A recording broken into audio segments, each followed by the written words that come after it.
morrendo e sendo assunto aos céus, nós vemos que veio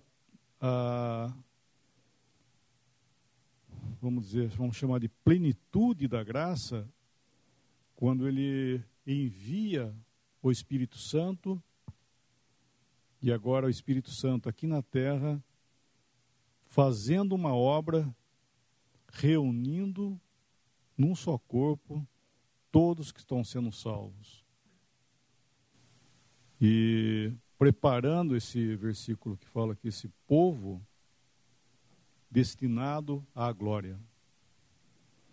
E tudo isso, nesses versículos que nós estamos vendo aqui, é a graça de Deus operando e fazendo isso. E nós podemos estar gozosos, né, sabendo que Deus está fazendo isso. E esses momentos que nós estamos aqui, por exemplo, é um momento preparado por Deus, como nós falamos isso ontem aqui na reunião de oração, um momento preparado por Deus para Ele dar sustento ao seu povo. E nós olhamos ao nosso redor aqui, nós vemos tão poucos, né? Mas isso faz parte dos últimos dias. Nós temos chegado a esse tempo dos últimos dias. Então, esses versículos, né, o versículo 11, por exemplo, essa manifestação da graça, nós vemos que não houve limites, versículo que tem em Colossenses, capítulo 1 de Colossenses, versículo 23. Se na verdade permanecerdes fundados e firmes na fé, e não vos moverdes da esperança do evangelho que tendes ouvido, o qual foi pregado a toda criatura que há debaixo do céu, do qual eu, Paulo, estou feito ministro. Que foi pregado a toda criatura, não é a cada indivíduo, né? Que não devemos confundir, que não é o evangelho pregado a cada indivíduo, a cada pessoa. É o evangelho alcançando todas as nações. Toda a criação de Deus aqui, né, no sentido dos homens, o evangelho chegou a todos os cantos, né, os 4 pontos do mundo, né, Deus alcançou. E então a graça chegou a todos eles, a todas as nações. Então Deus está fazendo essa obra de alcançar de todos os povos. Então Deus se manifestou, a graça de Deus se manifestou a todos. Eu gostaria de continuar meditando, né, deixar os irmãos também esses versículos de Tito, que nós estamos lendo.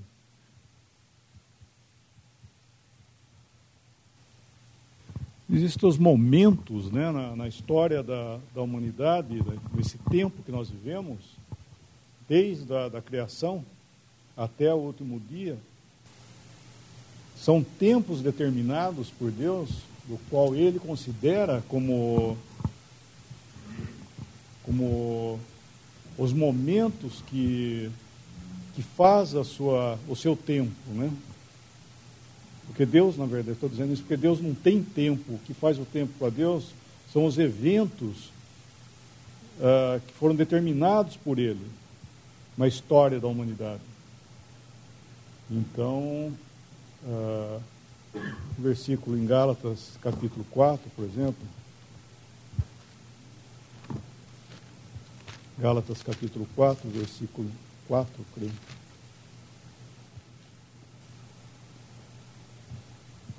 4:4. Mas vindo a plenitude dos tempos, Deus enviou o seu Filho, nascido de mulher, nascido sob a lei. Chegou a plenitude desse tempo. E Deus enviou o Filho. Deus cumprindo e agindo no tempo determinado. E isso nós vemos que é a obra que Deus está fazendo, né? Em prol do homem e de sua própria glória. Então, esse tempo hoje aqui é um tempo determinado que Deus está fazendo também uma obra. Em Atos 2, quando principiou a história da igreja na terra, o Espírito Santo descendo naquele dia que Deus tinha determinado, que nós vemos figuradamente pela história da festa do Pentecostes, né? Então foi nesse dia que Deus tinha determinado, e começou esse tempo ali. E Deus determinou um dia que Ele vai fechar esse tempo e vai levar a sua igreja desse mundo ao seu Filho. Estou dizendo isso porque nós devemos entender que a esperança do cristão, nossa esperança, é a glória. Não esquecermos desse ponto, né? Porque às vezes nós vamos vivendo a vida cristã e o tempo vai passando, e às vezes nós temos a tendência de nos acostumarmos ao dia a dia, né? Mas devemos lembrar que nós temos um momento marcado. Deus tem Deus tem um momento marcado, no qual seu Filho virá para nos levar desse mundo.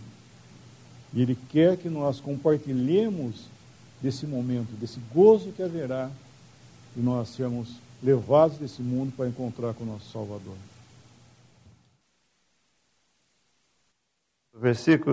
Nosso versículo aqui em Tito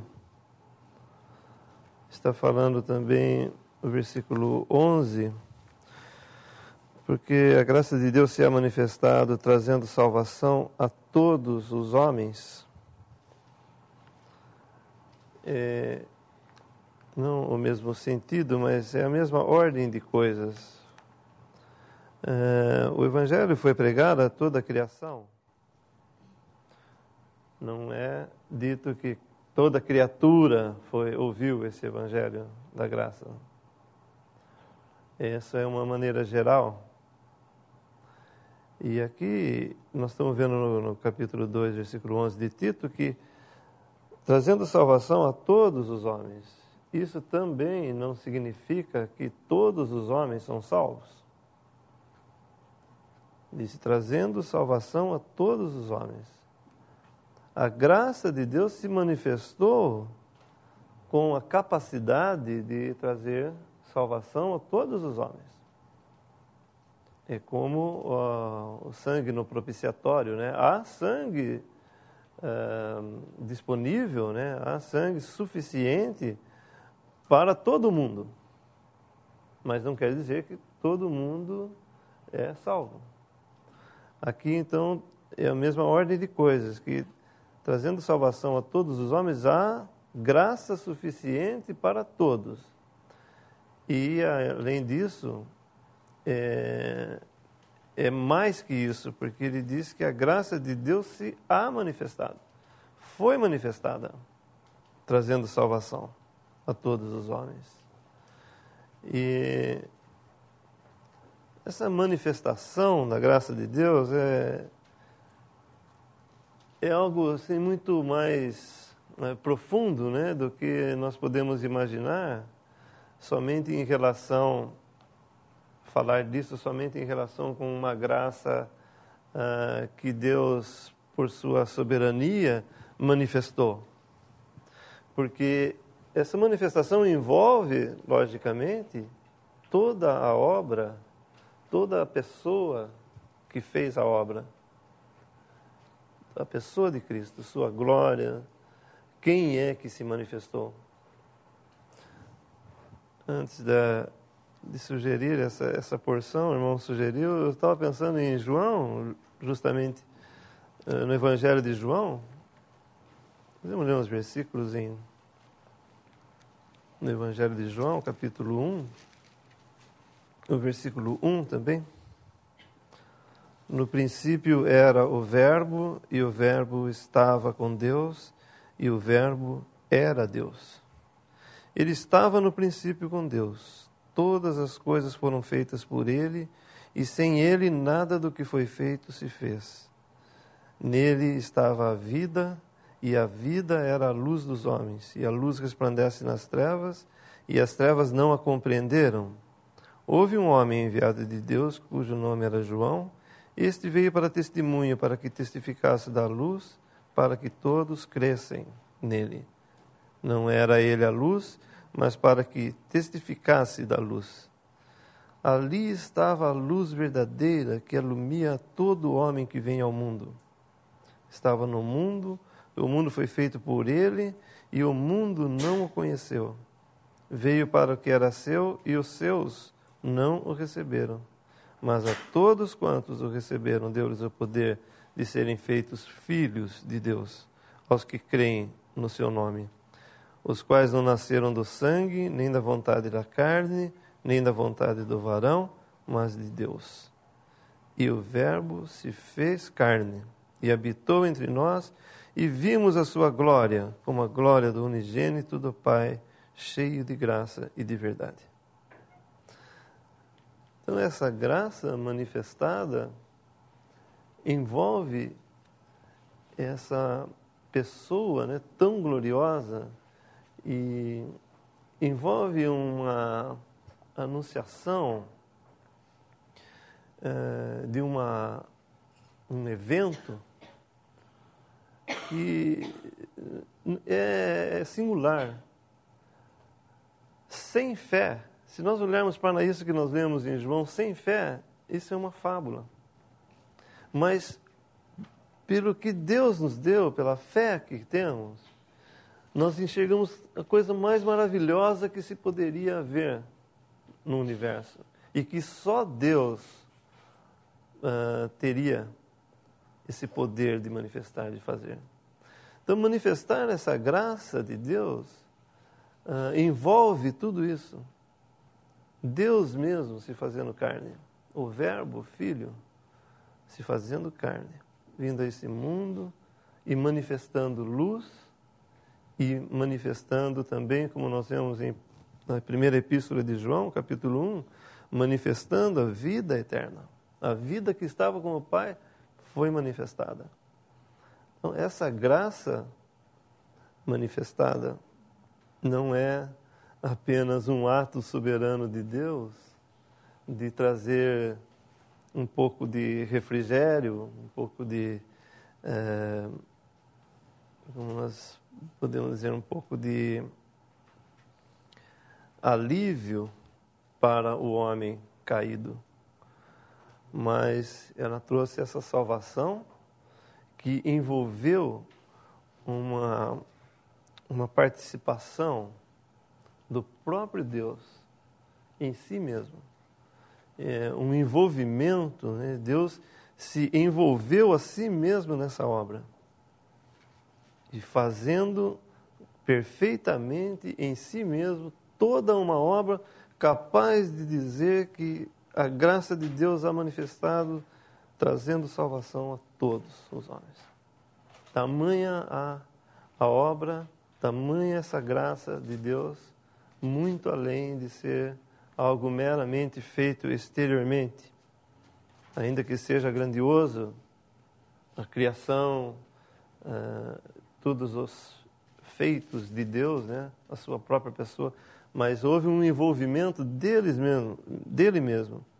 E uma palavra mais precisa ainda, um comprometimento dele mesmo, para poder dizer essas palavras, a graça de Deus há manifestado, trazendo salvação a todos os homens. Da obra do Filho, né? Qual se deu a si mesmo por nós, para nos remir de toda iniquidade. Uma obra que ele está fazendo, ele está remindo, e porque muitas vezes, né, nós vemos que existe a religião, o homem religioso, é ele fazendo, através de sua religião, de suas obras,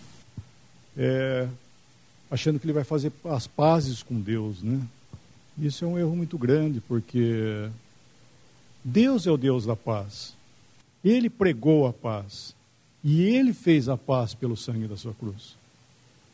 Então nós vemos aqui, é Ele fazendo essa obra e dando, né, para nós. A graça é que Ele está dando isso.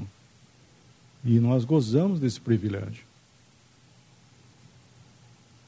E até nós vemos que esse versículo 12, por exemplo, que a graça está operando e fazendo, ensinando. Isso foge de toda a ideia nossa quando nós vemos que a fraqueza em nós, ou a fraqueza entre nós, digo fraqueza no sentido de negligência, né? Se nós vemos alguma coisa, nossa tendência é querer colocar uma regra, uma lei, fazer alguma coisa para melhorar o nosso andar, ou melhorar o andar dos nossos irmãos. Não é assim que funciona. A graça que ensina é a graça que faz tudo. Nós devemos recorrer a Ele. Nós vivemos nesse tempo onde que nós dependemos dEle em cada coisa. Como nós estamos vendo, não é simplesmente Deus remindo ou separando um povo para, lógico que é para tudo isso, né, para nos levar à glória, mas para já no presente nós desfrutarmos, né, da comunhão dessa pessoa. E às vezes nós queremos ser cristãos sem andar com Cristo. E aqui nós estamos vendo que o cristão, ele anda com Cristo. Assim como nós dependemos dele para a nossa salvação, nós dependemos dele para cada dia, para cada andar, para cada movimento, né, na nossa vida cristã. Ele está ensinando essas coisas para nós. Eu estou dizendo isso porque muitas vezes nós também temos em nós esse princípio, né? Nós erramos, nós falhamos, nós queremos fazer alguma coisa, né, para restaurar a paz, restaurar a comunhão, mas isso já foi feito, nós devemos ir a Ele somente. Ele diz que ensinando-nos que, renunciando à impiedade e às concupiscências mundanas, vivamos nesse presente século sóbria e justa e piamente. Há necessidade de uma renúncia. Por quê? Se nós estamos falando que a graça de Deus faz tudo, se Deus manifestou essa graça com tudo o que é necessário, por que então deve haver renúncia do quê? Renúncia de impiedade, concupiscências mundanas. É interessante ter que haver essa renúncia. Por quê? Porque realmente nós estamos ainda nessa carne, no corpo dessa carne, nesse sistema que é contra Deus, sempre foi contra Deus, sempre foi contra as coisas de Cristo. E essa natureza, ela está aqui ainda. Com todo o poder que nós temos de colocá-la no lugar de morte, como se nós estivéssemos com as rédeas nas mãos, né, e puxando para um lado, não, vai para cá, e vai. Puxa para o outro lado, vai para lá, e vai. Com tudo isso que nós temos, mas essa natureza puxa, ela nos atrai para aquilo que é contra Cristo. E é interessante quando nós fazemos essa vontade própria, né? Quando nós, por assim dizer, deixamos de olhar para Cristo, esperar dele a força que vem dele. Então, quando nós agimos por nós mesmos, nós caímos nessa impiedade, concupiscências mundanas e tudo mais. Às vezes não são coisas assim tão aberrantes, né? Um pecado moral, algo que seja intolerável para a Assembleia, mas coisas mundanas. Todo mundo sabe o que são coisas mundanas, que nós podemos resumir também como vontade própria. E quando nós agimos assim, o irmão mencionou alguma coisa que me fez pensar no mal que nós causamos para a Assembleia.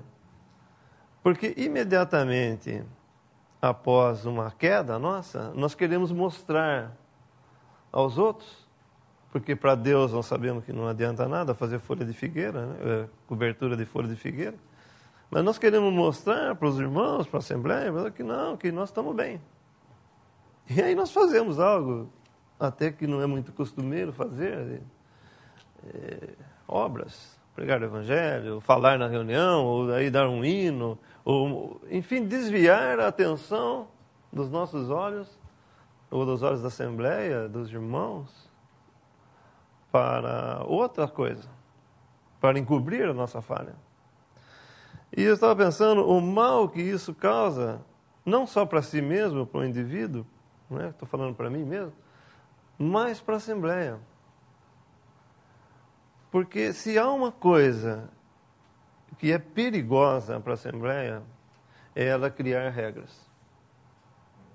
Depois que uma Assembleia caiu num sistema legalista, um sistema de regras para a sua conduta, dizendo isso pode, isso não pode, aquilo deve ser feito, isso não deve ser feito, aí nós caímos naquilo que o inimigo queria.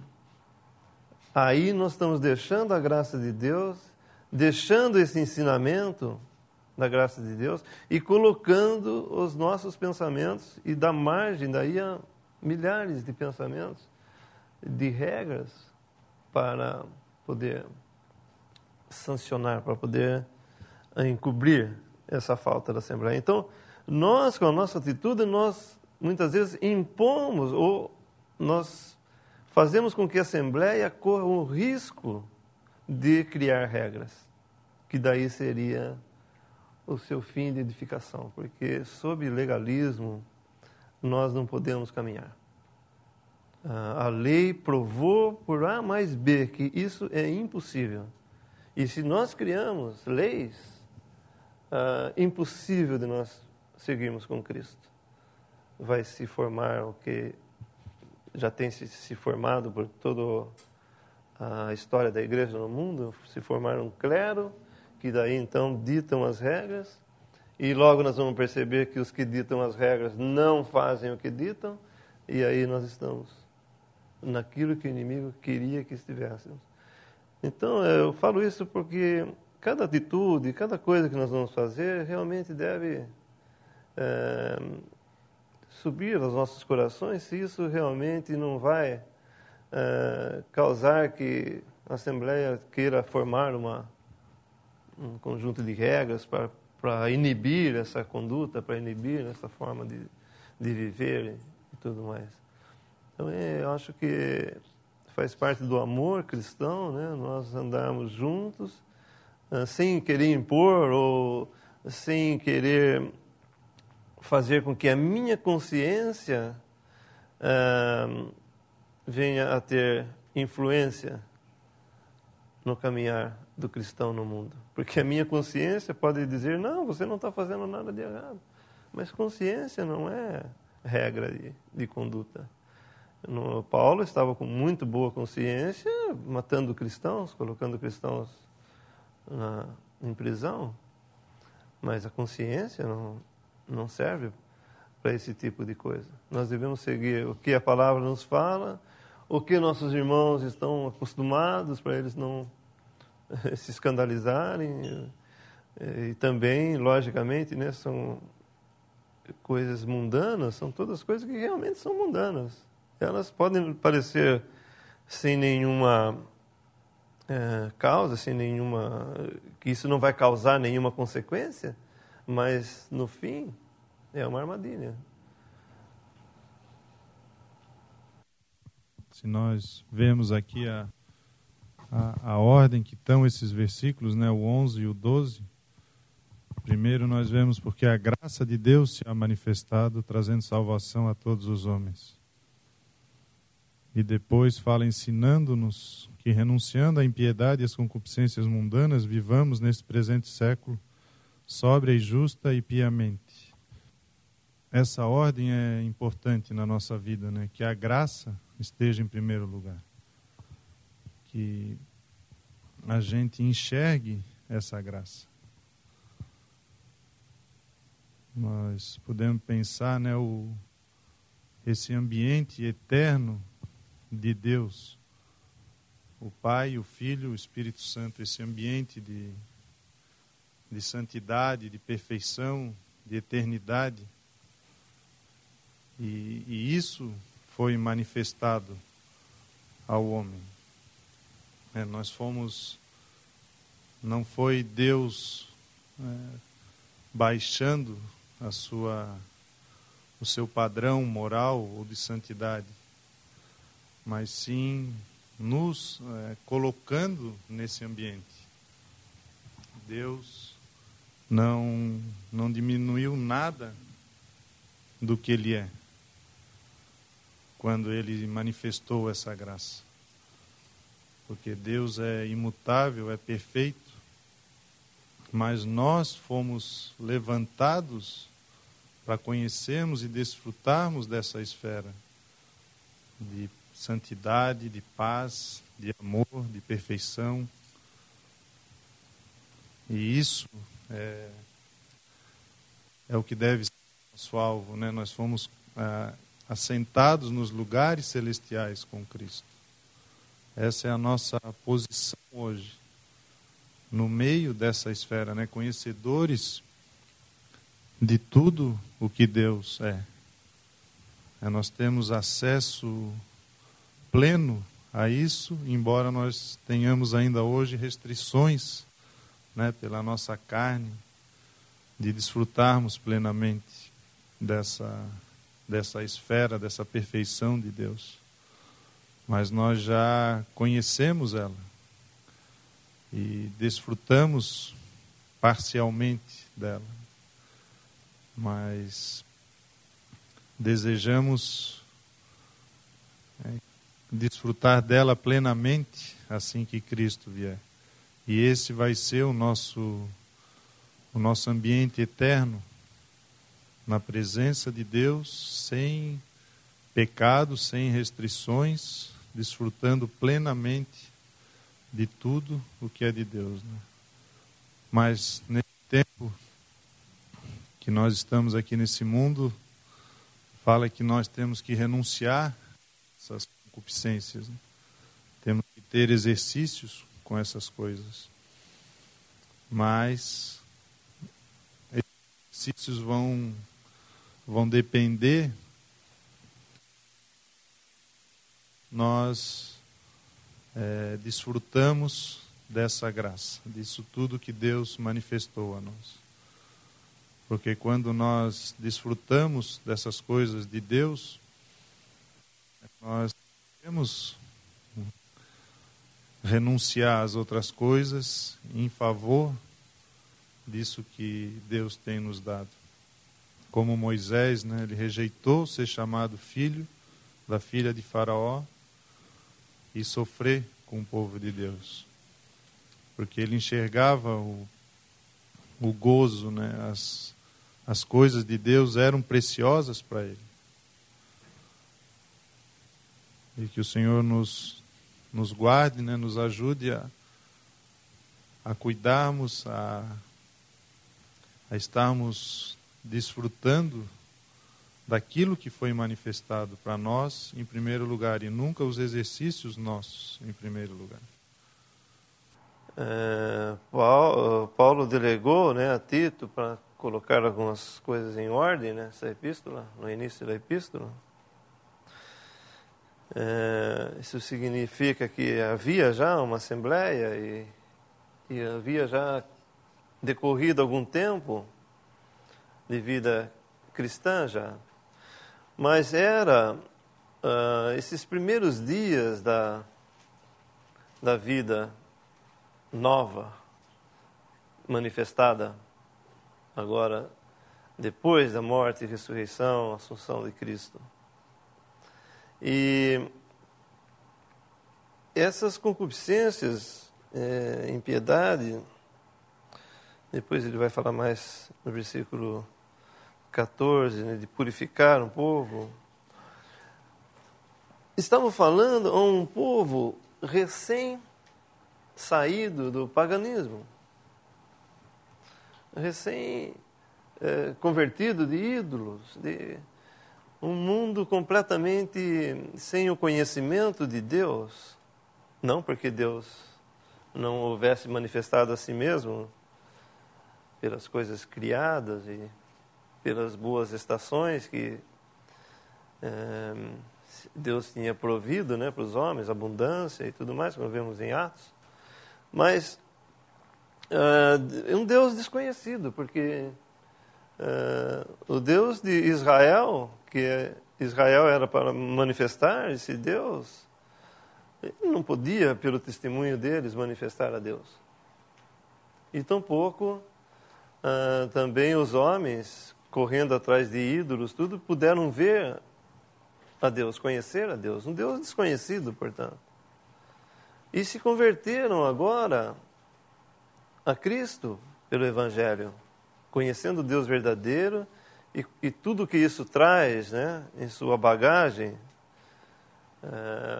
conhecer a Deus como Pai, o Espírito Santo habitando, Deus habitando no homem, individualmente, na assembleia, coletivamente, tudo que envolve isso. E ele está falando de concupiscências mundanas, impiedade, purificação. Nesses dias parecem recém-convertidos, praticamente. Mas que coisa, irmãos, que essa palavra é tão viva para nós, decorridos 2000 e tantos anos, acho que 2010 anos. É impressionante como essa palavra serve agora não para pagãos recém-convertidos, mas para cristãos. Que coisa! Não houve evolução positiva nenhuma para o homem. Pelo contrário, hoje nós estamos nos vendo assim, que ensinando, né? Ensinando. A graça vem ensinando, e nós não aprendemos.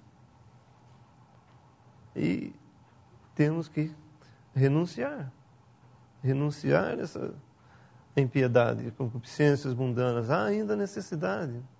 E falando para nós cristãos velhos, né? Não cristãos novos, cristãos velhos. E a palavra é atual, ela serve muito, talvez até mais hoje para nós cristãos do que para aqueles cristãos recém-convertidos. Então, há toda a necessidade de total dependência da graça de Deus, mas não deve haver o esquecimento de que renunciando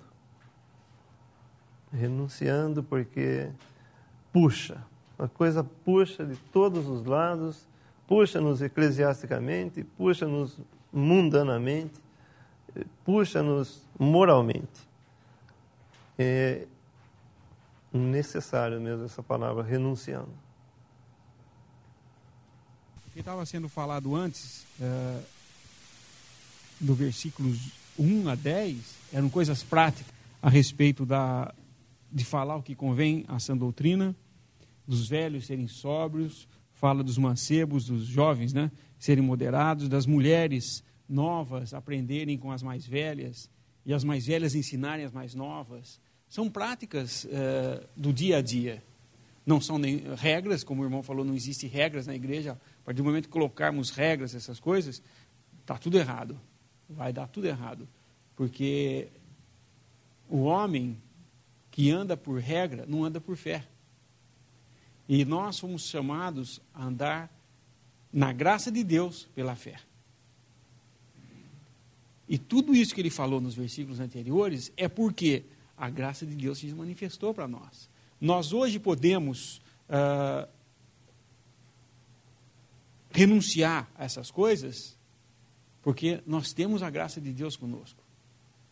Falar para o mundo lá, vai lá fora no lobby aqui do hotel, na frente, e fala para todos aqueles incrédulos, renunciem a essas paixões. Eu falo, vocês estão loucos. Eu vou renunciar a isso. É a razão de eu viver essas paixões no mundo. É a razão. Que graça tem viver se eu não posso desfrutar de todas as coisas? Mas para um cristão é diferente. Eu estou falando para cristãos. Renuncie a essas coisas, porque tem coisa melhor vindo. Por isso que fala renunciando e aguardando. Porque renunciar a todas as coisas que o mundo apresenta para hoje e nenhuma esperança para o futuro, somos os piores das criaturas. Nos abstemos desses prazeres que o mundo tem e não temos mais nada. Não, mas Deus não fez isso para nós. Ele fez muito mais. Ele falou, olha, tudo isso que vocês estão vendo é ilusório e é passageiro. Temos coisas melhores para vocês. Nós temos a glória de Deus, a manifestação da glória de Deus. Nós temos para o homem, Deus falando na sua trindade, né? Nós temos para o homem coisa muito superior a esses prazeres momentâneos. Porque 70, no máximo 80 anos, e mesmo aqueles que chegam até os 80, os últimos anos da sua vida não são de alegria, né? No mundo, eu estou dizendo para o homem, o ser humano, é muito pouco tempo. É muito pouco tempo. Passa muito rápido. Mas o que Deus para nós promete, e essa fé que nós temos nisso, é uma coisa eterna, é um gozo eterno de estar junto com Deus, sem o empecilho ou a restrição que temos hoje, que a carne nos segura a esses prazeres mundanos. Então não é a questão de eu rejeitar essas coisas para conseguir a graça de Deus. Não é a questão de eu me abster dessas coisas, ou renunciar a tudo isso e deixar tudo para trás, para depois então, agora que você fez tudo isso, sim, agora você está candidato a conseguir uma vaga na glória. Não é assim. O fato é que tudo já foi feito para nós, e hoje renunciamos porque temos coisa melhor. Isso é renunciar. Você se abster das coisas porque tem coisa melhor para vir, é lógico. Nós vemos, por exemplo, um atleta, né? Um atleta que tem como meta conseguir a medalha de ouro. Ele não pode viver uma vida normal de um ser humano. Ele não pode sair em festa, como os amigos dele faz. Ele não pode ficar bebendo, fumando. Ele tem que ficar treinando. Ele tem que ficar compenetrado naquilo que ele quer fazer, porque tem uma coisa melhor que ele está buscando, que os outros não vão conseguir ficando do jeito que eles estão. Ele está se abstendo dessas coisas porque tem uma coisa melhor para ele, que ele considera melhor. Se ele não fizer isso, ele não chega lá nunca. Nós nos abstermos, diz aqui, ou renunciar a essas coisas, é porque isso para nós não vai trazer nada, absolutamente nada. Isso é a graça de Deus se manifestando e mostrando para nós que, renunciando a essas coisas, nós aguardamos uma coisa melhor. E isso é o versículo 13, a bem-aventurada esperança, que é o arrebatamento, e o aparecimento da glória do grande Deus e nosso Senhor Jesus Cristo, que é a segunda vinda de Cristo.